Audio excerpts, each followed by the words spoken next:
এই হচ্ছে sofa company, sofa furniture এখানে তৈরি করা হয়। এখানে অনেকজন কাজ করে। এই যে আগে ছোট ছিল, এখন বড় করতেছে।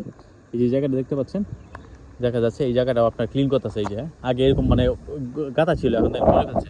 তো এটা খুব শীঘ্রই আপনার এখানে কাজ শুরু করে দিবে। আগে এই পর্যন্ত ছিল যে একটা বেলিং ছিল, এখন দেখেন কতটুকু। এই যে জায়গাটা অনেক কম টাকা দিচ্ছে। এই জায়গাটা একটা বিশাল বড় একটা পাকা ছিল, অনেক মানে গভীর। এটা মাত্র দেখেন 3 মাসে ভরে একদম পুরো ফিট করে ফেলেছে। এখন শুনতেছে এই জায়গাটা নিবে। এই কোম্পানি অনেক বড় হয়ে যাচ্ছে। এখানে আমাদের বাংলাদেশে অনেকজন কাজ করে। মাঝে মাঝে পার্ট টাইম কাজ করতে আসে, তো কথা বলি। এই যে এখানে ফার্নিচার, তারপর আপনার সোফা, আরও অনেক কিছু। তো যাই হোক, এটা হচ্ছে আমার সেই চেনা রাস্তা। এই দিক দিয়ে আমি মূলত আসা যাওয়া করি, মার্কেটে যাই, সুপার মার্কেটে যাই, আবার বাড়িতে যাওয়ার সময় এই দিক দিয়েই কোনো আপনার পার্ট টাইম কাজ করতে হলে ওই রাস্তা দিয়েই। তো এটি হচ্ছে আমার সেই চেনা রাস্তা। এই দিক দিয়ে আমার কত স্মৃতি, কত আসলে আপনার আমার যে আসা যাওয়ার স্মৃতি থেকে যাবে। মাঝে মাঝে এখানে বৃষ্টি হয়, হ্যাঁ, মোটর সাইকেলে যাই, আবার যখন রোড ভালো থাকে সাইকেলে যাই, আবার যখন ছোটো কাজ থাকে তখন এরকম হেঁটেই চলে যাই। তো এই যে আসা যাওয়া, এই যে স্মৃতি, হ্যাঁ, সবসময় যাই, যখন যেটা পাই এখানে খাই, ঘান্ডারি খাই। সামনে আপনার পেয়ারা আছে, বুঝছেন, মাঝে মাঝে কলা পাইলে নিয়ে যাই। সামনে 2-3টা ক্ষেত আছে, অনেক ধরনের শাকসবজি পাওয়া যায়, হ্যাঁ, ওনার সাথে তো কানেকশন আছে, নিয়ে যাই। শসা, আপনার টমেটো, অনেক কিছু আসলে। তো এই যে স্মৃতি, এই যে আসলে মুহূর্তগুলো, এগুলো শুধু আসলে অতীত হয়ে থাকবে। এটা আমি ভিডিওটা যখন আপলোড দিব তখন হয়তো আমি বাংলাদেশে চলে যাব। তো এটা মূলত আসলে আমি ভিডিও করে কোনো এক সময় দেখবো, সেই আশে বা সেই অপেক্ষা আসলে ভিডিওটা করা স্মৃতি হিসেবে রেখে দিব। এটা হচ্ছে আপনার মেন রুট। এই দিক দিয়ে আপনার এয়ারপোর্টে যাওয়ার রাস্তা। এটা হচ্ছে আপনার রোজবেল, হ্যাঁ, রোজবেল না, মানে রোজবেলের দিকে আর কি যায় রাস্তাটা। এটা হচ্ছে আপনার নিগব। আর এই যে এখানে সুপার আপনার যে কী বলে সুপা, আরও কী কী কোম্পানি একসাথে অনেকগুলো হয়েছে। ছোটো ছিল, অনেক বড় হয়ে গেছে। এই যে মাটি ফালা দেখেন, এই যে এখানেও শুধু কি একটা কারখানা হবে দেখেন। এখানে অনেক গভীর ছিল, এখন মাটি ফালায় দেখেন যত খারাপ থাকে না, ময়লা টুলা আবর্জনা সব এখানে ফেলতেছে, বুঝছেন, জঙ্গলটা ফালায়, জঙ্গলটা বরফ করতেছে এক কথায়। এই যে এখানে বরফ করতেছে, তো এখানে কি কিছু একটা হবে। তো যা বলতেছে এটা নিউ গভ। এটা হচ্ছে হ্যাঁ আমার যাওয়ার রাস্তা আর কি। তো চারটাই যে আমি এখানে 4 রাস্তার মোড়ে ছিলাম। এখন তো গ্যান্ডারি কমে গেছে, যখন গ্যান্ডারি আরো বড় হবে, আরে বাপরে পুরাই জঙ্গল। তো এটা হচ্ছে একটা গ্রামের রাস্তা দেখেন, এদিক দিয়ে বড় বড় গাড়ি আসা যাওয়া করে। আর এখানে একটা জিনিস ভালো কি, মানে প্লট বাই প্লট, মানে একটা আছে না বাংলাদেশে এরকম শুধু খেত আর খেত, রাস্তাঘাট না, এরকম না। এই দেখেন, এই যে একটা খেত, ওই মাথা থেকে এই যে সামনে আবার দেখেন, এই যে, হ্যাঁ, আমি দেখাচ্ছি আপনাদেরকে একটু। আমার ভাবনার সবটা জুড়ে আছো শুধু মনে, আমার ভাবনার সবটা জুড়ে। তো যা বলতেছিলাম, এই যে মাত্র একটা ক্ষেতের পর, মানে একটা প্লট বাই প্লট এক কথায়, হ্যাঁ, ব্লক বাই ব্লক, একটা ক্ষেতের পরে একটা রাস্তা। ওই যে ক্ষেত দেখছেন না, ওখানে রাস্তা। এই যে আবার দেখেন, এই যে, হ্যাঁ, এই দেখেন, এই ক্ষেতের পরে এই যে একটা রাস্তা। প্রত্যেকটা ক্ষেতের পরে রাস্তা আছে, বুঝছেন, পুরা ব্লক বাই ব্লক। হ্যাঁ, যেখানে ইচ্ছে বাড়ি করতে পারবেন, যা ইচ্ছে তাই করতে পারবেন। হ্যাঁ, পুরা মনে করেন আমাদের যে এই সেনাবাহিনী এলাকা আছে না, যে সেনানিবাস মিরপুর, আপনার এই, হ্যাঁ, ওই এলাকার যেরকম সাজানো গোছানো না, প্লট বাই প্লট, প্রত্যেকটা রাস্তায় আপনার মানে বিল্ডিং বাই বিল্ডিং রাস্তা আছে, রোড আছে, হ্যাঁ, একদম নিরাপত্তা সুন্দর এবং কোনো ঝামেলা নাই। তো এরকমই দেখেন, এই যে আবার এই রাস্তা পরে, এই যে আবার রোড, বুঝছেন, এরকম প্রত্যেকটা, হ্যাঁ, ছোট জায়গা বলেন, বড় জায়গা বলেন, সব জায়গায় রাস্তা রাস্তা রাস্তা ছাড়া কোনো বাড়িঘর বা রাস্তা ছাড়া কোনো ক্ষেত নাই যেগুলো আপনার চাষ উপযোগ্য, বা যেখানে আপনার সবজি চাষ করে, বা ওই গ্যান্ডারি হয়, বা হ্যাঁ, আমাদের বাংলা যেমন ধান খেত, এখানে গ্যান্ডারি খেত, বুঝছেন। তো প্রত্যেকটাই প্লট বাই প্লট রাস্তা আছে। তো এই জন্য এখানে জীবনের ব্যবস্থা খুবই সহজ। আপনি চাইলে মনে করেন যে একদম মাঝখানে বাড়ি করতে পারবেন, করে আপনার লাখ লাখ টাকা রাখেন, সম্পদ থাকে, কোনো কিছু আসে না, আপনি এগুলো ফালাতে চলে যান, কাজে চলে যান, আবার আসেন। এইভাবে এরকম অনেকেই করতেছে, ইউরোপ থেকে এসে, ফ্রান্স থেকে এসে মানুষ এখানে বাড়ি করতেছে, বুঝছেন, কেন? শান্তির জন্য। এই দেশের বাসা অনেকটা ওদের মতন, এবং কালচারও, এবং এই দেশের সমুদ্র, এই ইউরোপিয়ানে কিন্তু আপনার মানে সমুদ্র লাভা, বুঝছেন, তারা সাগরকে প্রচুর এনজয় করে। তো সাগরের আশেপাশে থাকে না যেদিকে সস্তা জমি, ওদিকে কি আপনার বাড়ি ঘর করতেছে, এরকম অসংখ্য জায়গায় অনেক দূরে দূরে বাড়ি করতেছে, যেখানে রাস্তাঘাট মার্কেট কোনো কিছু নাই। এত সুন্দর বাড়ি করে ফেলা রাখছে, সামনে একটা বিশাল গার্ডেন, মাত্র স্বামী স্ত্রী আর কুত্তা থাকে, বুঝছেন, দুইজনে চাকরি করে রাত্রে আসে এরকম। সারাদিন পরে কেউ না, অথচ বাংলাদেশে মনে করেন যে চুরি তো পরে কথা, আগে একবার মাইল তো ডাইরেক্ট, তাই না, এরকম। তো এখানে আগে কিচ্ছু ছিল না, আমি যখন, হ্যাঁ, কিছুদিন আগে ছিল না, এখন দেখেন যে গ্রিন ফার্ম হয়েছে। 6 মাস পর দেখবেন এখানে আরও গ্রিন ফার্ম, এই যে মাটি ফালতেছে অলরেডি, তার মানে প্ল্যান আছে, হ্যাঁ, ওই এরকম করে এই জায়গাটা ভরে ফেলবে। তো মরিচ চাষে আপনার প্রচুর বিজনেস বা প্রচুর যে আপনার মানে ই করতেছে, যার মানে ছোট একটা দোকান ছিল সে আরো 4টা দোকান মাইতেছে, যার একটা গ্রিন ফার্ম ছিল সে মনে করেন যে আরো 4টে গ্রিন ফার্ম করতেছে, যার একটা পোল্ট্রি ফার্ম ছিল একটা পোল্ট্রি ফার্ম। যেমন আমার বসে আমি যখন আসছিলাম ছোট একটা পোল্ট্রি ছিল, পরে আমি আসার 1 বছরের মধ্যে একটা লম্বা পোল্ট্রি বানাইছে। ওকে, এর 1 বছর পর আরেকটা পোল্ট্রি, টোটাল আমার বছরে এখন 2টা আর একটা অর্ধেক পোল্ট্রি, অর্থাৎ 40,000 মুরগি আমার বসে এখন পালে বর্তমানে। আর সব আমার দ্বারাই বা আমি যত এলাকা কাজ করেছি বুঝছেন, এবং আমার চোখের সামনে দিয়ে সব কিছু হয়েছে। ঠিক এরকমই বসে চাতো ভাই ওখানে আমাদের বাংলাদেশে কাজ করে, ওনার ছোট একটা পোল্ট্রি ছিল, এখন বর্তমানে 3টা পোল্ট্রি। আর এখন আমি শুনতেছি আমার বস নেক্সট ইয়ারে অর্থাৎ আপনার এখন 26 সালের পরে নতুন একটা জায়গায় গিয়েছে কয় বিলিয়ন দিয়ে। তো ওই জায়গাটা কিনা পরে মনে করছে 6 মাসের মধ্যে ওখানেও শুরু হয়ে যাবে বুঝছেন। তো এই দেশে মানুষ উন্নত করতেছে, পিছিয়ে যাওয়ার কোনো চান্স নাই, কারণ কেউ কারো পিছিয়ে লেগে থাকে না, যে যার মতো কাজ করতে চলতেছে, হ্যাঁ আগাইতেছে বুঝছেন। এখানে আমাদের বাংলাদেশিরাও কয়েকটা ব্যবসা করতেছে, আমি দিকে অবাক, অনেকে আছে কাগজপত্র নাই কিন্তু ব্যবসা করতেছে বুঝছেন, ধুমসে ব্যবসা করতেছে, টাকা আর টাকা। তারপরে হচ্ছে আমাদের এই সবাই চিনে,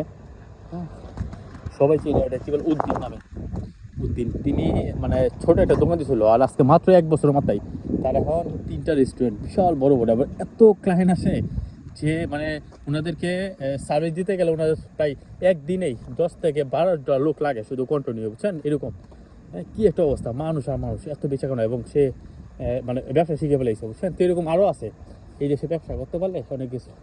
তো যা বলতেছিলাম, এই হচ্ছে আমার সেই চেনা রাস্তা, এদিক দিয়ে আমি আসা যাওয়া করি। হ্যাঁ, আপনারা হয়তো দেখে থাকবেন মাঝে মাঝে আমি সাইকেল দিয়ে যাই, ব্লগ বানাই। এই রাস্তাগুলো আমি একসময় মিস করবো, খুব মিস করবো, শুধু মোবাইলে দেখবো। আর তখন আমি আপলোড দেবো, আগে না, আমি এখন যদিও আপলোড দিই, এটা আমি মানে কী বলে আনলিস্ট করে রাখবো, অর্থাৎ প্রাইভেট।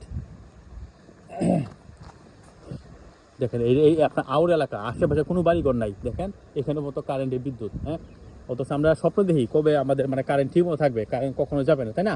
আর এই দেশে গ্যাস, পানি, তারপরে বিদ্যুৎ, এগুলো তো মানুষের মৌলিক অধিকার। চিকিৎসা, পাসপোর্ট, আইডি কার্ড, লাইসেন্স, হ্যাঁ, চিকিৎসা, এগুলো তারপর শিক্ষা, এগুলো মানুষের মৌলিক অধিকার, এবং এগুলো জন্মগত উপায় থাকে। শুধু তাই না, আপনার এই দেশে জন্ম হলে আপনার অনেক ধরনের ভাতা পাই বুঝছেন, শিশু থেকে শুরু করে বৃদ্ধ, মধ্যবয়সী, হ্যাঁ, তারপর ছোটো কোনো একটা সমস্যা হলেই সরকার থেকে আলাদা সাপোর্ট পাই। তো পুরাই মনে করেন যে আপনার মানে ওনাদের জীবনটা অনেকটাই সহজ বুঝছেন। হ্যাঁ, কোনো রকম খালি শুধু এসএসসি পাস করতে পারলেই বাস, বাকি জীবনটা একদম সহজ বুঝছেন। আর আমাদের দেখেন আমরা ছোটোকাল দিয়ে মনে করেন যে সংগ্রাম আর সংগ্রাম, এমন কোনো মানে আপনি যদি 100 পরিবার দেখেন, এর ভিতরে 90টা পরিবার দেখবেন সমস্যা, এই সমস্যাটা বিশাল বড় ধরনের সমস্যা। বাপে 2টা বিয়া করছে, নয়তো বা বাপ নাই, নয়তো বা মা নাই, হ্যাঁ, নয়তো বা দেখা যায় আপনার মানে ওনারা একদম অসহায়, খেতে পারে না, হ্যাঁ, কেউ প্রতিবন্ধী, কেউ বড় ধরনের অসুখ, এইরকম মনে করেন যে 100 পরিবার তো 90 জনে পাবেন। তো হ্যাঁ, তো এরা কীভাবে আগে বলেন, এত দিনের পর দিন নিচেই যাবে, এরকম করে মনে করেন যে পুরো আমাদের বাংলাদেশের অধিকাংশ আমরা একদম, না আছে কর্মসংস্থান, না আছে সুশিক্ষার ব্যবস্থা, না আছে আপনার নিরাপত্তা, না আছে সেফটি, না আছে ভালো এডুকেশন, না আছে আমাদের মানে ভালো জনশক্তি তৈরি করা সিস্টেম, কোনো কিছু নাই। শুধু আছে আমাদের দুর্নীতি, চুরি ডাকাতি, একজন একজনের পিছিয়ে লেগে থাকি। এই যে আমাদের প্রবাসীরা কত কষ্ট করে আমরা বিদেশে আসি বা আসার চেষ্টা করি, হ্যাঁ, এখানে আসতে গেলে কতগুলো টাকা, এরপরে মনে করেন যে হ্যাঁ পদে পদে বাধা, পাসপোর্ট করতে যাও, এয়ারপোর্টে যাও, মানে এত বাধা, আরে বাপি বাপ। এভাবে মানুষ আসলে কীভাবে আগে বলেন, কোনো রকম বিদেশ আসতে পারে, আসার পরে অনেকেই কিছু করতে পারে, অনেকে কিছু করতে পারে না, কারণ ওই যে অনেকগুলো টাকা, এত টাকা দিয়ে আসলে যদি মনে করেন যে টাকা দিয়ে আসে ওই টাকা তুলতে মনে করেন কয়েক বছর লেগে যায় বুঝছেন। তখন একটা দেশের কিন্তু আপনার ভিসার মেয়াদ 2 থেকে 3 বছরের উপরে থাকে না, হ্যাঁ, এরপর রিনিউ করতে হয়। তো এইভাবে আসলে আমরা পিছিয়ে পড়ে থাকি বুঝছেন, দিনের পর দিন।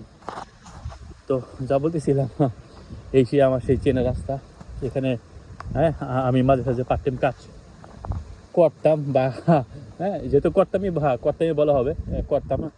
এই যে নতুন করে আবার এখানে ইয়ে হবে আপনার লালু মানে আপনার কী বলো ঢেঁড়স, হ্যাঁ, এই দেশে লালু অনেক প্রায় 200 টাকা কেজি। তো এই যে এখানে আপনার মেশিন দিয়ে হাল বাইছে, দেখেন পাথর আর পাথর, হ্যাঁ, ওই যে করলাম না, এই যে সুবা কোম্পানি, ওই সাইড দেখছিলাম আপনারা, আর এখন এই সাইডে দেখেন, এই যে হ্যাঁ, এই যে এখানে কাজ করি বা পার্ট টাইম, হ্যাঁ, এই সেই জায়গা আজীবন স্মৃতি থাকবে। এই সেই রাস্তা, এদিক দিয়ে আমি যাই সাইকেল দিয়া। তো যা বলতেছেন দেখেন, গ্রাম এলাকা, আশেপাশে কোনো কিছু বাড়িঘর নাই, এখানে দেখেন বিদ্যুৎ, হ্যাঁ, একদম পুরো আউট পর্যন্ত গেছে, আউট, এটাকে মনে হয় আউট এলাকা বলে। তো এই যে এখানে আমরা কাজ করতাম পার্ট টাইম, কত স্মৃতি, কত কিছু এখান থেকে কত কলা খাইছি, হ্যাঁ আমি আর নেপালি ভাই, হ্যাঁ এই কলাগুলো খুবই সুস্বাদু এবং খুব বেস্ট। দুদিন আগে কলা নিছি। এই ক্ষেত আমাদের হাত দিয়েই মনে করেন যে কাজ হয়। এই লাস্ট এখানে করলা লাগিয়েছিলাম বুঝছেন, করলা শেষ, এখন আল বাইছে, এখন ওই দেওয়াস লাগাইব। আর ওই সাইডে শশা, এই সেই মই শশা আকাশ। আমি এখন ভিডিও করতেছি, তখন হচ্ছে আজকে হলো আপনার জুলাইয়ের 11 তারিখ, না সরি জুলাইয়ের আজকে 11 তারিখ, জুলাইয়ের 11 তারিখ। সময় হচ্ছে আপনার 5:30 বিকাল, তখন ভিডিও করতেছি। আর আপলোড আমি কখন দিব সেটা আমি জানি না, তবে এতটুকু জানি আমি এটা আপলোড দিব দেশে যাওয়ার পর, এর আগে নয়। এগুলো আমি পাবলিক করে রাখতেছি, এই সেই গানটারই। তো সব বলতেছিলাম বুঝছেন, এই দেশে জীবন ব্যবস্থা মোটামুটি ভালোই, খারাপ না। এই যে আমি গেছিলাম, দেখেন আমি প্রায় মনে করেন যে কী বল হয়, আমাদের ঢাকা থেকে গাজীপুর যাইতে কতক্ষণ সময় লাগে, অনেক সময় লাগে তাই না? হ্যাঁ, আর আমি তো আমি মনে করেন যে এর থেকে আরও বেশি দূরতে আমি ঘুরে চলে আসি। আমি বেরিয়েছিলাম 2টা বাজে, হ্যাঁ একটা বাইরের কাছে কিছু টাকা বাইতো দিয়ে গেছিলাম। তো দেখেন আমি 2টা বাজে গেছিলাম, প্রায় 5:30 বাজে বাসার কাছে চলে আসছি। মনে করেন জ্যামও আছে, ওইরকম জ্যাম না। হ্যাঁ কত সুন্দর নির্বাল বাংলাদেশ এলে মনে করেন যে দিন চলে যায় তাই না, দিন চলে যায়। তো যা বলতেছিলাম, এই যে সেই ক্ষেত, এই যে এখানে আমরা এই যে করছিলাম, এই শশা, এই যে শশা এখন আছে, ছেড়ে দিচ্ছে, এই যে ছেড়ে দিচ্ছে, খারাপ হয়ে গেছে না, এই যে শশা ছেড়ে দিচ্ছে, এই সেই ক্ষেত। এখানে আপনার ওই সাইডে ছিল আপনার ঢেঁড়স, এই সাইডে ছিল আপনার বটবড়ি, আর এখানে শশা। এখান থেকে কাজ করেই পার্ট টাইম কাজ করতাম, নিজে চাহিদা মিটাতাম, মাঝে মাঝে ঘুরের জন্য এখানে কাজ করতাম, মাঝে মাঝে কিছু পার্সোনাল কিছু কেনার জন্য এখন টাকা শর্ট পড়তো তখন কাজ করতাম। আর এটা হচ্ছে আমাদেরই এক চাচি, খুব ভালো লোক, তার একটা ক্ষেত। এই যে ফুল দেখেন কত সুন্দর, রাস্তাঘাটে ফুল, বাংলাদেশ হইলে মানুষ ছিঁড়ে নিত না, কেউ নেয় না। এই যে রাস্তাঘাটে যেখানে এই যে এই বেলি ফুল, এই যে এখানে একটা এখানে আমার বস, আমি যদি জানতে পারলাম এখানে আমার বস একটা কোম্পানি দিবে এই ক্ষেত্রে, যেহেতু তার সাথে। তো যাই হোক, বাড়ির কাছাকাছি চলে আসি, এই সেই কলা বাগান, এখান থেকে কত কলা খাইছি, এই যে নারিকেল, এখান থেকে কত নারিকেল। তো ভালো থাকবেন সবাই, আমার এই ব্লগটা কেমন ছিল জানাবেন। আমি একজন প্রবাসী, আর ভিডিও যখন দেখবেন তখন আমি সাবেক হয়ে যাবো, সাবেক। ভালো থাকবেন সবাই, খোদা হাফেজ এভরিওয়ান।